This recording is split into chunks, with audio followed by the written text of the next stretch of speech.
Hi everyone, welcome to this session. So, I heard from somebody that you're preparing for IPMAT. Now, if you're preparing for IPMAT and you're going to handle the verbal section, what do you need to know exactly? For this purpose, I'm going to show you IPMAT 2024 का paper. ठीक है? How to prepare from scratch. So, if you're starting now, what exactly should you do in order to be able to conquer VARC or the verbal section of IPMAT? Now, in 2024, there was a total of 45 questions. मैंने उसका एक rough break down करके दिया है यहाँ पर आपको. You need to do 12 questions of RC spread across 2 passages. Okay, 7 to 8 questions of vocab, phrases or idioms. 5 to 6 questions of grammar. 4 to 5 questions of para completion, 6 to 7 questions of fill in the blanks, words wale, 5 to 6 questions of conversation analysis, that is something very interesting in this paper, and 5 to 6 questions of PJ जो कि theta होते हैं. Okay, now let me tell you in detail. In case you're planning to do RC, आपको क्या करना चाहिए? Reading is going to help you in a big way. So get started with EON, AEON, Scientific American, Smithsonian, SMITHSONIAN. You don't need to read Guardian and New York Times for IPMAT. You can read Times of India, some articles from Mint. Okay, get started with these 5 sources, and instead of just doing some random reading, it's better if you look at some previous year questions, previous year passages, and check the concepts. उन concepts पे reading करो तो बेहतर होगा आपके लिए.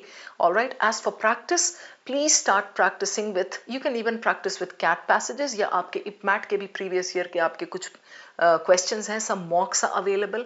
Get started with those. ठीक है, 7 to 8 questions of vocab, phrases and idioms. किस तरह के थे? They were of moderate level. But yes, vocabulary is vast. So कहाँ शुरुआत कर सकते हो आप? Barron's List, BARRON apostrophe S. Barron's List has some very good words that kind of keep popping up in IPMAT. Norman Lewis का word power made easy. ठीक है, ये दोनों से आप शुरुआत कर सकते हो.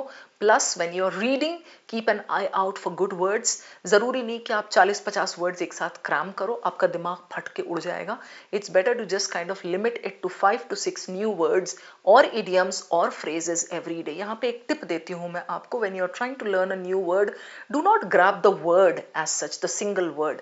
Try to take a phrase, just reconcile with the family, compromise on certain thing. Phrase is a group of words, 2 to 3 words. वो याद ज्यादा आसानी से रह जाते हैं. ठीक है, that's vocab. सो डाइवर्स चीज़ें आपको करनी है उसमें. 5 to 6 क्वेश्चंस ऑफ ग्रामर, बहुत ही मॉडरेट, बहुत ही उम्दा क्वेश्चंस थे ग्रामर के 2024 में. इसके लिए मैं आपको एक टिप देती हूँ. ठीक है, instead of picking Wren and Martin and kind of doing extensive practice, it's better to do my course on grammar. I am giving it out as form of recording. ठीक है, सो वो मैं ऐसे cat aspirants वगैरह के लिए भी दे रही हूँ, आपके लिए भी करवा दूंगी मैं.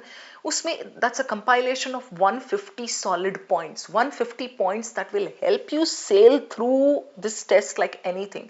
You don't need to do anything besides that for grammar. I promise you that. क्योंकि 2024 का जब मैंने उठा के देखा तो उसमें जो जो पॉइंट्स थे ग्रामर के, सारे मेरे उसी कंपाइलेशन में से लिए हुए हैं. That's good news, I know. Okay, 4 to 5 questions of para completion. This, I mean, you can do this with practice or reading will help you in this. So para completion में basically क्या होता है? There's a paragraph and sentence एक जगह से उड़ाया हुआ है.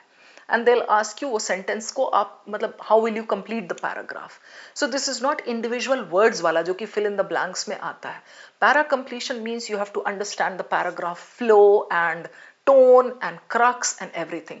So get started with your reading today itself. Daily का कितना reading होना चाहिए? I'll tell you 30 to 40 minutes. अभी आपके पास अगर ज़्यादा वक्त है तो get started with आराम से वाला reading, daily 30 to 40 minutes. अगर कम time आपके पास बच जाता है तो please double up and you can do maybe like about an hour every day. 6 to 7 questions of fill in the blanks. ये किस तरह के fill in the blanks थे? Double spaces. This totally depends on your vocabulary. बाय vocabulary तो हर जगह काम आनी है, चाहे वो रीडिंग कॉम्प्रिहेंशन में हो, चाहे आपके पैरा कंप्लीशन में हो, चाहे फिल इन द ब्लैंक्स में हो. So please get started with vocabulary today itself. There is nothing called tomorrow. ठीक है, सो वो डबल वर्ड्स आपके फिल इन द ब्लैंक्स वाले, you have to read the sentence, you have to understand the context and fill in. लेकिन वो fill in तो तभी करोगे ना जब वो नीचे ऑप्शंस जो दिए उनके मीनिंग्स आपको पता है. Right. 5 to 6 questions of conversational analysis, ये मुझे बहुत इंटरेस्टिंग लगा। It's a big paragraph, conversation चल रहा है उसमें और नीचे क्वेश्चंस हैं।